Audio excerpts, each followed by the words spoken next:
हाँ, तो स्टार्ट करते हैं अपना फिर से। तो जैसे कि हम कहाँ पहुँच गए थे, हम पहुँच गए थे कि सेल्सियस को केल्विन में कैसे कम चेंज करना है। तो यहाँ से एग्जाम में क्वेश्चंस आ जाते हैं कि सेल्सियस को केल्विन में चेंज करो, या केल्विन में टीचर्स टेम्परेचर दे देते हैं फिर बोलते हैं सेल्सियस में, तो बच्चे भूल जाते हैं कि कैसे। तो देखिए, सबसे पहले आपको याद रखना है सी पहले आता है और के आता है इंग्लिश में बाद में। तो सी जो होगा वो छोटा होगा और ये केल्विन होगा बड़ा होगा। तो उससे आपको याद आ जाएगा कि सी छोटा है, यानी 0 डिग्री सेल्सियस जो होता है वो 273.15 केल्विन के इक्वल होता है। ठीक है, तो जैसे ही आपको दिया जाए कि 2 डिग्री सेल्सियस से ये कितना हो गया, तो आप 2 में ऐड कर सकते हैं 277.15, तो आप बता सकते हैं 275.15 केल्विन हो जाएगा ये। और केल्विन दे दे तो आप 273.15 घटा सकते हैं उसमें से, और आपके क्वेश्चन हो जाएंगे। आपको थोड़ी बहुत 2-3 क्वेश्चन प्रैक्टिस करनी पड़ेगी और ज़्यादा कुछ नहीं करना पड़ेगा। अब आपको बताया जा रहा है कि पानी जो है वो 100 डिग्री सेल्सियस पे चेंज होता है। पानी है 100 डिग्री सेल्सियस में ले जाओ तो वो बन जाता है भाप, यानी कि वेपर बन जाता है। तो 100 डिग्री सेल्सियस यानी 273 प्लस 100 यानी कि 373 केल्विन पे बन जाता है। अब आपको एक बहुत ही ज़्यादा इम्पोर्टेंट दिया गया है डायग्राम, जो कि बहुत ज़्यादा इम्पोर्टेंट है क्योंकि इसी से क्वेश्चंस बन जाते हैं एग्ज़ाम में, और बच्चे गलत कर देते हैं क्योंकि ध्यान से नहीं करते हैं इसको, इसलिए आपको ध्यान से कर लेने हैं। यहाँ पे है लिक्विड स्टेट और यहाँ पे है गैस स्टेट। तो आपके लिए इस डायग्राम में क्या है, सबसे पहले आपको दिखाया गया है, इधर लिखा गया है आपको, आपके दिमाग से डायग्राम आपके दिमाग में कैसे जाएगा। अब आप सबसे पहले देखिए, इधर लिखा गया सॉलिड, लिक्विड और गैस, और इधर एरो लगे हुए हैं, इससे इधर जाने के, इससे इधर जाने के, इससे इधर जाने के, इससे इधर। आपको देखना है किस लिक्विड से जाना है सॉलिड। तो सीधी सी बात है, पानी को बर्फ़ बनाना है। पानी को बर्फ़ बनाने के लिए हम इसको फ्रीज में, आपको पानी से एग्जाम्पल लेना है, ये लिक्विड स्टेट है, यहाँ पे आप सोच लेना है पानी। आप लिक्विड से आपको उसको सॉलिड बनाना है, यानी कि पानी से आपको बर्फ़ बनाना है, तो आपको उसको ठंडा करना पड़ेगा, इसलिए क्या लिखा हुआ है ये कूल। आपको बर्फ़ से उसको लिक्विड में बनाना है, यानी कि बर्फ़ को पानी में कब होता है, जब उसको सूरज में रख देते हैं, धूप में रख देते हैं, तो क्या है हीट। लिक्विड से सॉलिड में जाना है, लिक्विड से गैस में, यानी कि पानी को भाप में। गैस क्या है, भाप। तो पानी की भाप बनाने के लिए उसको गर्म करते हैं, तो यहाँ पे क्या हो जाएगा हीट। और आपको भाप से पानी बनाना है, तो आपने देखा होगा कि जब आप कोई सब्ज़ी बनाते हैं तो उसका जो ऊपर वाली थाली होती है उसमें भाप जम जाती है, और भाप जमने के बाद वो क्या होता है, वो गीली हो जाती है, क्योंकि इसमें जो ठंडी प्लेट होती है वो ठंडा उसको कर देती है भाप को, और फिर से पानी मिलता है। आप दूसरा एग्जाम्पल ले सकते हैं बादलों का।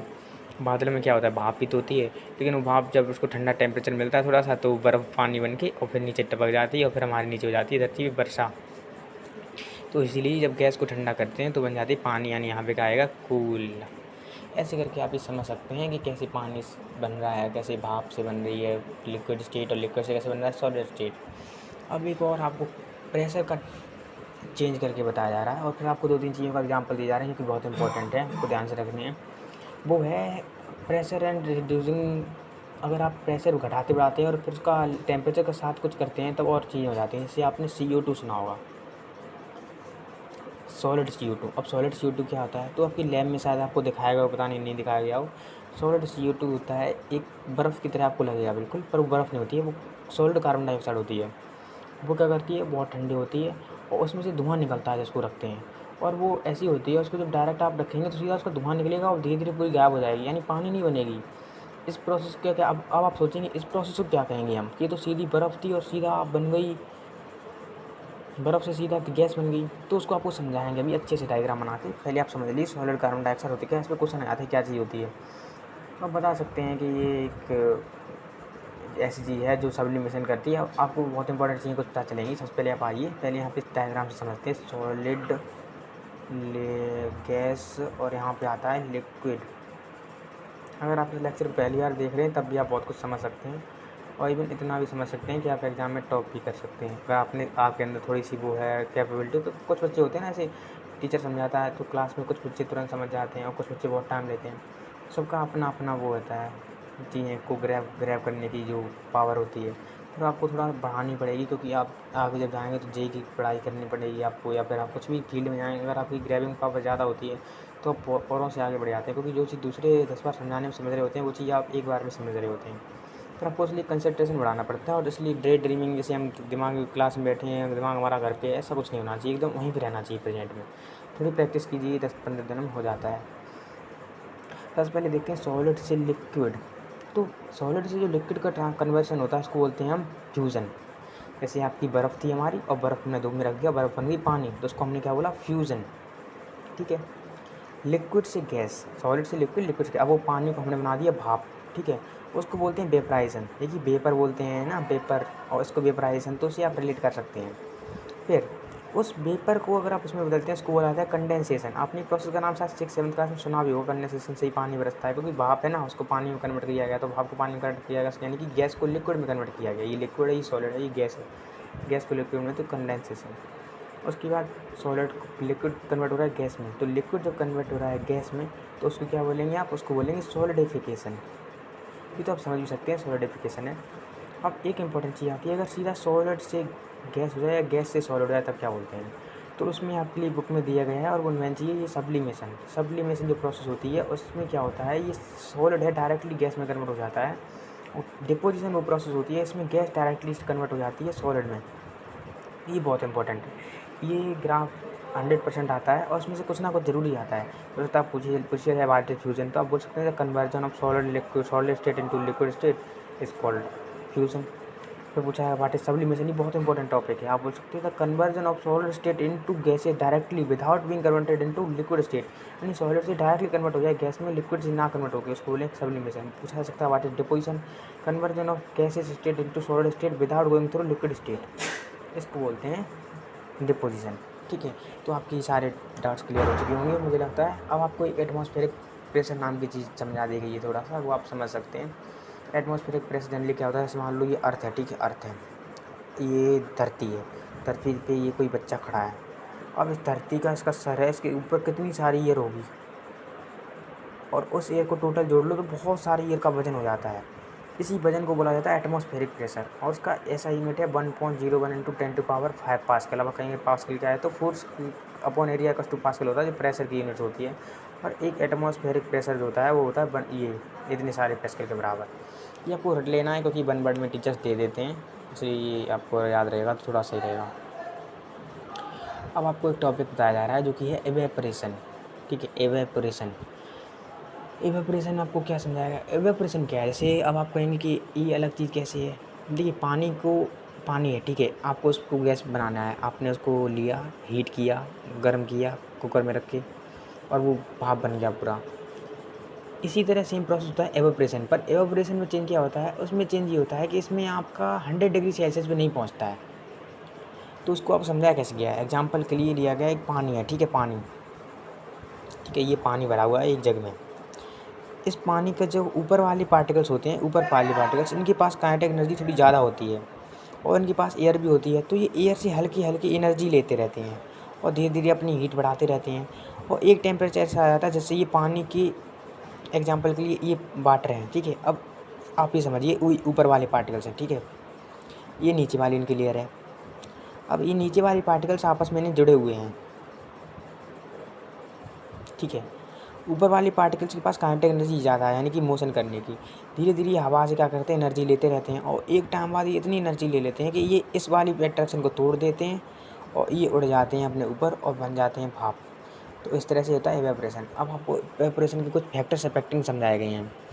तो देखिए 4 फैक्टर्स अफेक्टिंग होते हैं।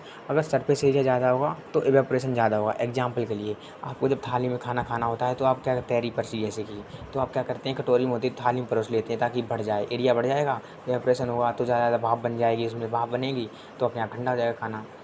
दूसरी चीज़, टेम्परेचर अगर हम बढ़ा देंगे तो ज़्यादा होगा। एग्जाम्पल के लिए अगर आपको कोई चीज़, एग्जाम्पल के लिए अगर चाय है, अब चाय गर्म है, आपको ठंडी करनी है तो आप क्या करते हैं, फूंक मारते हैं, क्योंकि फूंक से आपको पता है वो थोड़ी, फूंक मारने का टेम्परेचर गिर जाएगा, उसका टेम्परेचर गिरेगा तो वो अपने आप ठंडी हो जाएगी, यही चीज़ है। तीसरी ह्यूमिडिटी, अगर एनवायरनमेंट में ह्यूमिडिटी ज़्यादा है तो एवेपोरेशन कम होगा। क्यों, अब एग्जाम्पल के लिए तालाब है, ठीक है, और ह्यूमिडिटी ज़्यादा है, यानी हवा के अंदर पहले से ही पानी ज़्यादा है। ह्यूमिडिटी मतलब क्या होता है, amount of water present in air, यानी पानी में, हवा जो है उसमें पहले से ही पानी प्रेजेंट है, वो और पानी तो नहीं लेना चाहेगी, तो उसके अंदर से पानी और नहीं उसमें जा पाएगा, तो एवेपोरेशन कम हो जाएगा। और चौथी चीज़ है कि विंड स्पीड, यानी कि देख हवा अगर तेज़ चलेगी, आपने देखा होगा पसीना आपके आ रहा है, तेज़ तेज़ हवा चल रही है तो आपको तुरंत सूख जाती है बनियान, अगर धीरे चलता है तो नहीं हो पाती है। इसलिए अगर हवा की स्पीड तेज़ रहेगी तो आपका एवेपोरेशन ज़्यादा होता है। यही आपको समझने के लिए फिर आपको 2-3 चीज़ें समझनी पड़ती हैं। जैसे कि आप जब गर्मी में आते हो, ये 2 चीज़ें समझाएँगी आपको कि इवेपोरेशन से ठंडक कैसे होती है। आपने एग्ज़ाम्पल के लिए आपने क्या किया, आपने पसीना आप बहुत गर्मी में हो, ठीक है, आपको पसीना आ रहा है एकदम और आपकी बनियान पूरी लिस चुकी है, मतलब पसीने से या पानी से ही, पूरी तरह से पसीने से।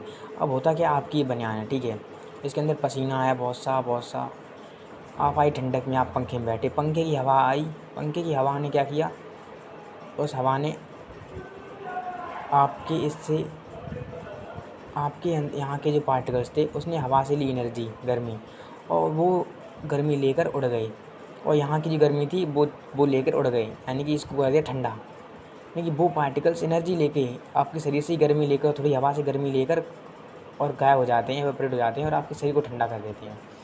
यही कंसेप्ट होता है घड़े में। घड़े में पानी भरा होता है, घड़े का जो मटके का ये जो लेयर होता है, इसमें छोटे छोटे छेद होते हैं। उस छेद से क्या होता है, पानी जाता है, बाहर की गर्म हवा आती है, ये गर्म हवा उस पानी को एनर्जी देती है। ये जो पानी है ये घड़े से थोड़ी एनर्जी लेकर गर्म और थोड़ा इस एयर से लेके उड़ जाते हैं, और एट द एंड नीचे वाला पानी है ये ठंडा हो जाता है। इसलिए आपने देखा होगा, जब किसी कढ़ाई को आप रगड़ देते हैं बाहर से या धो देते हैं तो उसके अंदर से वो छेद गायब हो जाते हैं, फिर उसको ठंडा नहीं करता है। फिर आपकी समरी दी गई है, आपकी समरी अगर पढ़ लेंगे तो भी आपको बहुत अच्छे से चैप्टर हो जाएगा। बस में सब कुछ दिया ही गया है, और बेसिकली आप थोड़ा सेल्फ स्टडी पे ध्यान दीजिए, क्योंकि आगे चल के सेल्फ स्टडी काफ़ी काम आती है। फिर आपको कुछ सरल क्वेश्चन दिए गए हैं, आपको सेल्सियस से सेल्सियस में कन्वर्ट करना है। तो आपको पता है अगर केल्विन में दिया गया है तो आप उसको 273 से घटा देंगे तो वो आपका आ जाएगा डिग्री सेल्सियस में। अभी जोड़ घटाना तो मैं नहीं कराऊंगा आपको, इतना तो आप खुद ही कीजिए। और फिर 25 डिग्री सेल्सियस है तो आप उसमें 273 जोड़ देंगे तो वो हो जाएगा केल्विन में। और फिर बोला गया नेपथलीन बॉल होती हैं जो कोई सॉलिड नहीं छोड़ती, गायब हो जाती है। नेपथलीन बॉल जैसे कि आपने देखा कुनैन की गोलियाँ जिन्हें बोलते हैं, जैसे कपड़े के रख दी जाती हैं कीड़े मकोड़ों के लिए, वो उसमें क्या होता है, सब्लिमेशन होता है, सॉलिड है और डायरेक्टली हीट लेकर वो कन्वर्ट हो जाते हैं गैस में सीधा। फिर बोला गया है कि हम परफ्यूम जो होते हैं उसकी महक बहुत दूर से ले पाते हैं, क्योंकि वो गैस है और गैस बहुत जल्दी डिफ्यूज़ हो जाती है, तो गैस अपने आप ही उसकी पार्टिकल्स मूव भी बहुत तेज़ करते हैं, तो अपने आप वो चारों ओर फैल जाती है। फिर पूछा गया है कि increasing order of forces of attraction, तो सबसे पहले होगा ऑक्सीजन, उसके बाद आएगा वाटर, उसके बाद आएगा शुगर, क्योंकि सबसे ज़्यादा किसके अंदर होगा, शुगर, क्योंकि शुगर एक सॉलिड है, शुगर यानी चीनी। फिर आएगा वाटर, और उससे पहले क्या आएगा हमारा ऑक्सीजन, इसलिए ये हो गया हमारा पूरा। अब आता है physical state of water at 25 degree Celsius. 25 degree Celsius पानी क्या होगा, खुद आपको पता है वाटर ही होगा। और 0 डिग्री सेल्सियस पे, 0 डिग्री सेल्सियस पे आप कहोगे कि वाटर हो सकता है, वाटर 0 डिग्री सेल्सियस आइस हो। देखिए 0 डिग्री सेल्सियस पे वाटर आइस भी होता है और वाटर भी होता है, दोनों फेजेस में होता है, मतलब लिक्विड भी होता है और वो भी होता है, डिपेंडिंग ऑन वो किससे आ रहा है। 100 डिग्री सेल्सियस पे वाटर में यानी लिक्विड में फॉर्म में भी होता है और वाटर गैस फॉर्म में भी होता है। इसमें एक चीज़ डिपेंड करती है लेटेंट हीट, जो कि अब आपको मैं समझाऊंगा। हाँ, यहाँ पे आता है question, what is lies at 273 kelvin more effective in cooling than the water at the same temperature. जी 273 केल्विन का मतलब है 273 minus 273 equal to 0 degree Celsius, यानी 0 डिग्री सेल्सियस पे जो वाटर है वो ज़्यादा कूलिंग करता है एज कम्पेयर टू आइस, है ना, ऐसी बात कर रहा है।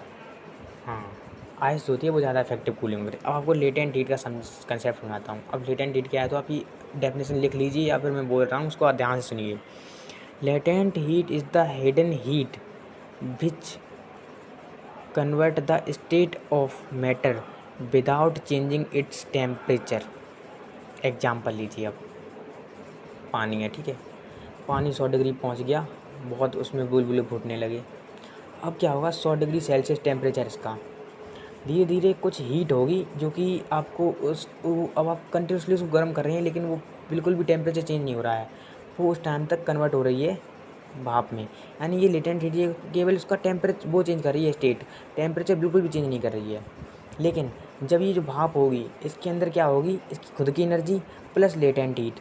ये जो पानी है इसके अंदर लेटेंट हीट नहीं है, इसलिए ज़्यादा गर्म कौन होगा, भाप। इसलिए आपने सुना होगा भाप का जला हुआ बहुत खतरनाक होता है।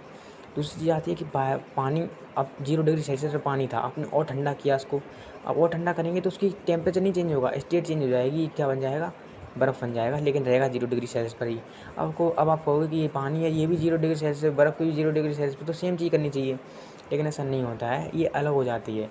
ये जो बर्फ़ होती है हमारी, ज़्यादा ठंडी होती है। क्यों? क्योंकि बर्फ़ से जब ये पानी बना था तो उसमें लेटेंट हीट लगी थी, यानी इसमें लेटेंट हीट ज़्यादा है, यानी इसमें हीट ज़्यादा है, यानी ये कूल ज़्यादा है, यानी कि बर्फ़ ज़्यादा ठंडी होती है। यानी कि भाप जो होती है वो 100 डिग्री पर, अगर 100 डिग्री पर भाप भी है, पानी भी है, तो भाप ज़्यादा गर्म होगी, और 100 डिग्री पर बर्फ़ भी है और पानी भी है तो बर्फ़ ज़्यादा ठंडी होगी। ये मुझे लगता है आप समझ गए हैं, और थोड़ा बहुत आप इधर-उधर से भी अपने दोस्तों से डिस्कस करके इधर-उधर से भी समझ सकते हैं, और चाहे तो कोई और भी यूट्यूब चैनल रेफ़र कर सकते हैं जो कि अच्छा लगे आपको। और मेरा बस मोटिव यही है कि आपको हेल्प करूँ इसमें, और आपको कोई डाउट हो तो आप कमेंट सेक्शन में पूछ सकते हैं, मैं 100% उसका रिप्लाई दूँगा आपको। देखिए नीचे क्वेश्चन भी है कि गर्म पानी ज़्यादा जलाएगा या फिर भाप, तो भाप ज़्यादा जलाएगी क्योंकि भाप के अंदर लेटेंट हीट रहेगी। और फिर वही एक क्वेश्चन दे रखा है जो कि ऊपर से आपको समझाया गया था, कुछ ऐसा यूनिट्स दे रखी हैं, आप समरी पढ़ लीजिएगा। थोड़ा टाइम लेने वाला चैप्टर है, लेकिन अगर आप इसको सही से पढ़ते हैं तो 2-3 घंटे का ही चैप्टर है ये, बहुत ज़्यादा बड़ा नहीं, बस आप बोर हो जाते हैं। So thank you for watching this and thanks a lot.